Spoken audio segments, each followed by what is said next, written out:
அவையோருக்கு வணக்கம். இதுவே எனது உரையின் துவக்கம். என் பெயர் மாஜயஸ்ரீ. 11ஆம் வகுப்பு இ பிரிவு. நான் இங்கு பேச எடுத்துக்கொண்ட தலைப்பு தன்மானத்திற்கு இலக்கணமாய் வாழ்ந்த கணைக்கால் சேரல் இருவரை. யார் இந்த கணைக்கால் சேரல் இருவரை? உங்களுக்கு தெரியுமா? சரி, பாருங்கள், பார்ப்போம். ஒரு முறை சோழ மன்னன் செங்கனானுக்கும் கணைக்கால் சேரல் இருவரைக்கும் போர் நடக்கின்றது. அப்போரில் செங்கனான் இருவரை வெல்கிறான்.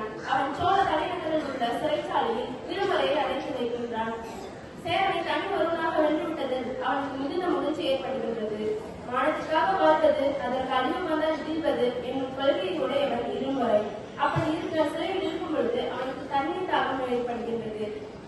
அங்கிருந்த காவலாளர்களிடம் அவன் தண்ணீர் கேட்டான். இவ்வளவு பெரிய நாட்டின் அரசனை நம்மிடம் தண்ணீர் கேட்கிறானே என அவர்கள் அகம்பாவம் கொண்டனர். எனவே அவர்கள் தண்ணீர் தர மறுத்தனர். அங்கிருந்த காவலாளர்கள் ஒருவன் இலக்கிய மனம் படித்தவனாய் இருந்தான். கவித வாய்க்கு தண்ணீர் கொடுக்க வேண்டும் என அவன் தண்ணீர் கொண்டு வந்து கொடுத்தான்.